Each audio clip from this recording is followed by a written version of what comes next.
The Hiligaynon particle sa. The Hiligaynon particle sa is used in a variety of contexts to indicate direction, location, time, possession, and other relational aspects. So here are some of the definitions or uses of the Hiligaynon particle sa. It is used to indicate location. The second one is that it is used to indicate direction or destination. The third one, it can also be used to specify or indicate time. The fourth one is it can also be used to indicate possession. And the last one, it can be also used to indicate purpose or function. The first definition here is indicating location. It is used to show where something is located or where an action takes place. It's similar to at, in, or on in English. Let us have the following example sentences.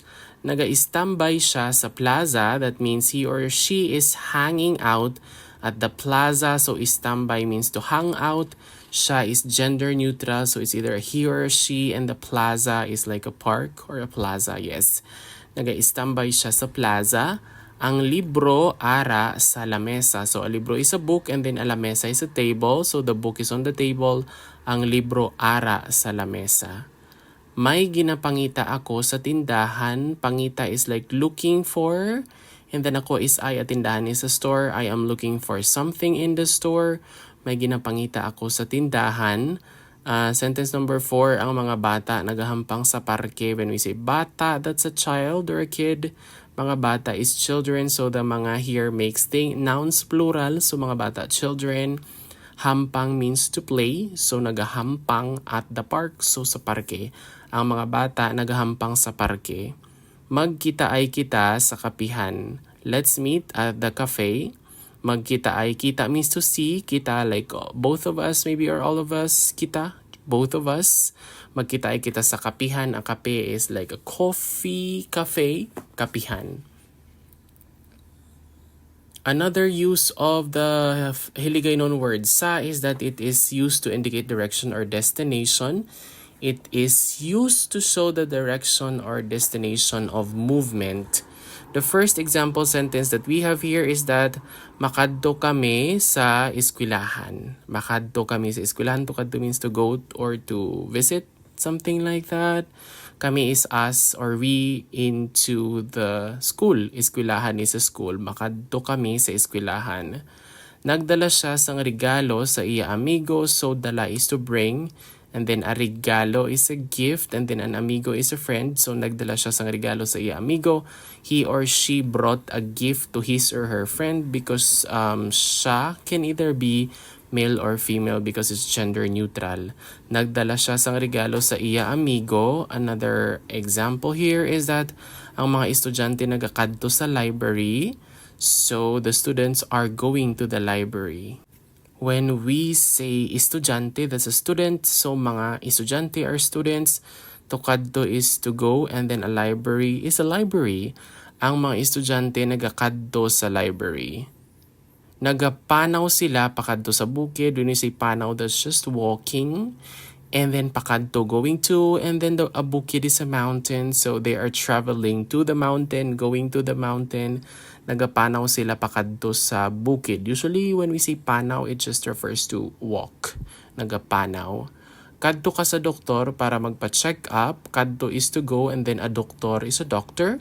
Para is for and then magpa-check up, to have a check up. Kadto ka sa doktor para magpa-check up, go to the doctor for a check up.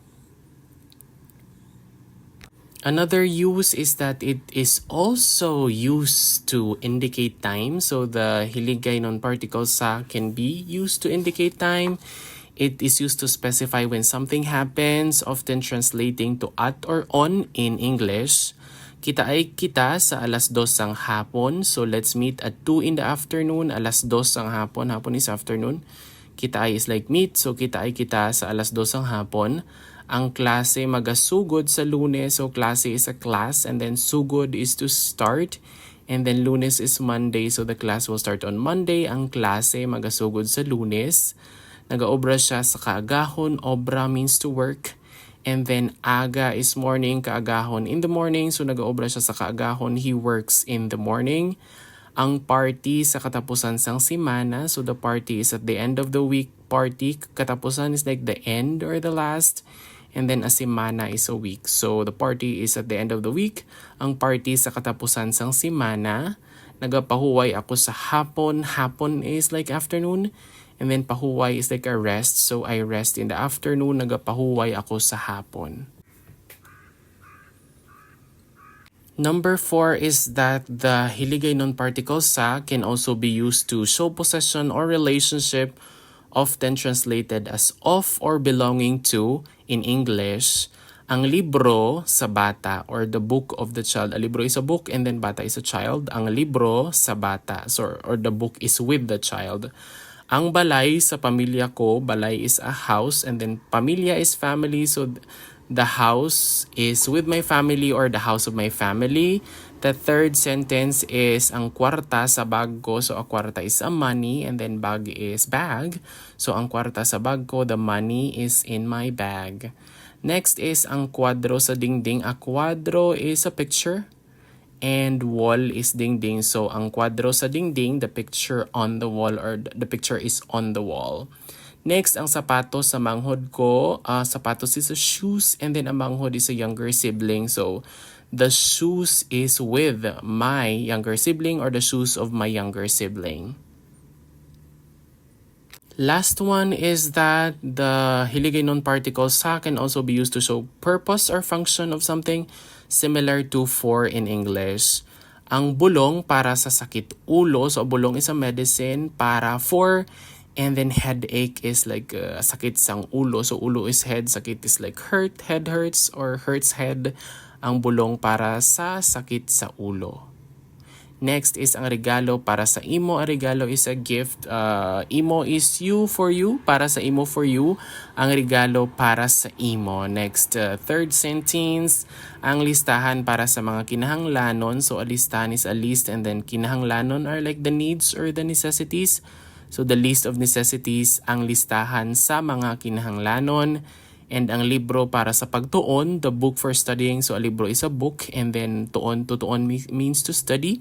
So ang libro para sa pagtuon, the book for studying. And the last sentence, ang ticket para sa konsierto. So a ticket is the same and then a konsierto is a concert. So the ticket for the concert, ang ticket para sa konsierto. And that is all about the different uses of the Hiligaynon particle sa. Thank you very much for watching this video and see you again in the next one. Madamo gid nga salamat.